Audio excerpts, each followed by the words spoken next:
Hello guys, good morning. So guys, I tried making meat pie today for the first time alone. The first time I made meat pie was actually with my sister. So today I went solo on making meat pie. It almost fell my hand though, but let's just see how it goes, yeah. Okay, yeah, so in my pot I steamed my meat. I went in with my beef. I seasoned it with just one seasoning cube, my onion. I didn't add it water because I wanted the meat to, bring out its own juice. That would be what will make your beef to be very tasty. So yeah guys, after that I covered it and then went on to chop my veggies.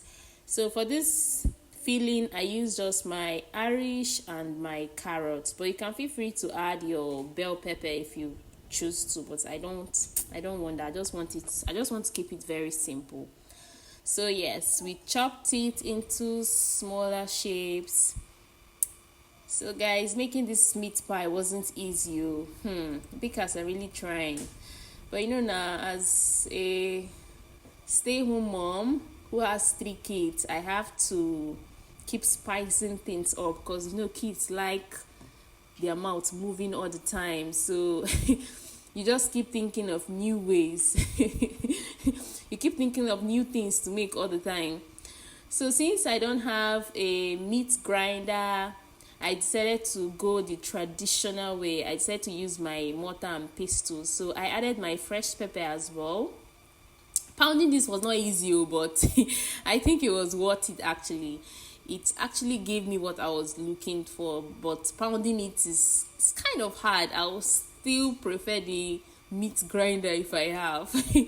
So guys, after pounding it for about 5 to 10 minutes, it's really shredded very well. You won't even notice that you actually use your mortar to do this. So see what we have here.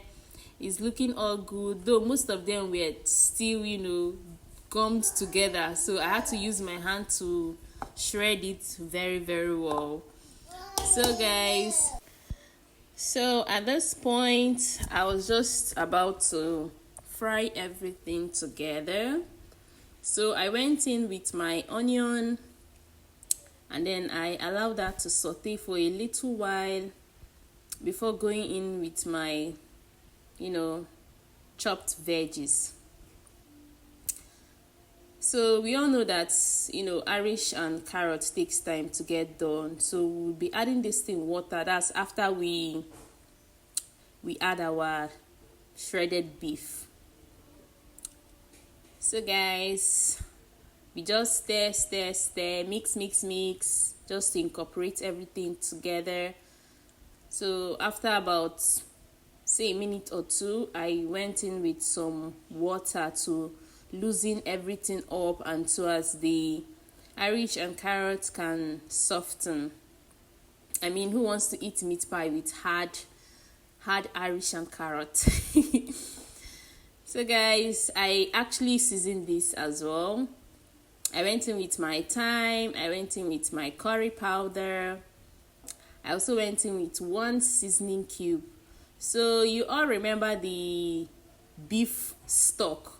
Yes, the beef stock, that's what I used to add into it as water. I didn't use normal water, I used my beef stock. And guys, it gave it like this deep, intense beef flavor. So I would advise, instead of adding it normal water, going with your beef stock. You will really, really like the outcome. So after that, the beef stock was not enough, so I had to go in with normal water to let it cook. So after adding the water, I just covered it and let it do its thing. So now we went over to making our dough. This is where the problem started for me, guys. I imputed my butter into my freezer because one of the secret of getting a very flaky crust when making meat pie is using cold butter. So my freezer is very active, so I put my butter into my freezer early in the morning when I was prepping my kids for school, and I totally forgot to bring it out to thaw. So before I could, want to use it, I realized that it was frozen.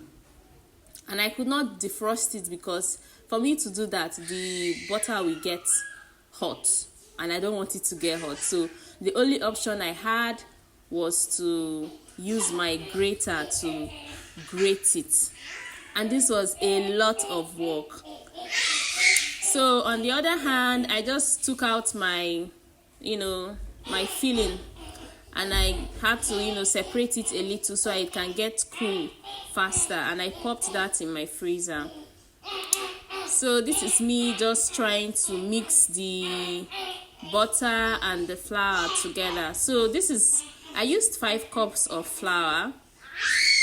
So in the normal way for making your meat pie, the normal measurement is 2:1. If you are using 1 kg of flour, you should use 500 grams of butter. So at this point, I used 500 grams of flour, so I used 250 grams of butter. So guys, at this point, I was just mixing. I think where my problem started was I added too much water. And when you want to make your meat pie crust, you don't need too much water. I don't even know what I was thinking. Remember, this was my first time of making it alone, so cut me some slack, sha. So guys, at this point, I was realizing that it was getting too soft. I kept wondering what happened. Like, it was too soft. I was worried. So I had to adjust with some flour so as it could be a little bit, firm. So this was what I had here after adjusting with some flour. So I popped that into my freezer. We need the crust to be cool. That will be what will give you that flaky crust that you always enjoy when eating your meat pie. Just note it. Cool butter, cool water. If you want to, mix your butter and flour together, don't use normal room temperature water. Use very chilled water. So here, this is what we'll be using to bake this meat pie. So this is my pot, and then I used my foil as the base. Then I went in with my parchment paper. So as you can see, I didn't add it any sand, nothing, just your normal pot with foil and parchment paper. So this was the dough after resting in the freezer for about 10 minutes. So I began rolling it out. As I was rolling it out, it was getting sticky. I was, God, well, what is happening? I kept adding more flour. I kept trying to roll. Not giving up. Well, what am I supposed to do with the dough and my filling? I said, anyhow, we must make this meat pie. So guys, I bought this meat pie cutter. I didn't know that it was too small. It was too small. So when I tried to cut it out like I normally see others do, it didn't come out well. It kept, breaking at the end. Like, if I want to bring it out, the thing will break. I kept wondering, what is the problem? I tried it for the second time. Still, it still didn't go well. When I tried to bring it out, it will break. I said, okay, then we'd have to, go the traditional method. Who are you speaking to? I'm the queen of improvise now. I have to improvise. So I used my pot to act as a cutter for me. So it just gave me this round shape. After rolling my dough, I cut it, and then you can use your hand to close it, or you can use your fork, whichever one that works for you. So I first tried using my hand, and then the rest of it I use my fork. So remember that when you are closing your dough, you have to egg wash it first. Like, you have to rub egg inside to act as a glue. So guys, after closing everything, egg washing, this is what we have here. I kept this for 40 minutes on fire. Thanks for watching. Bye.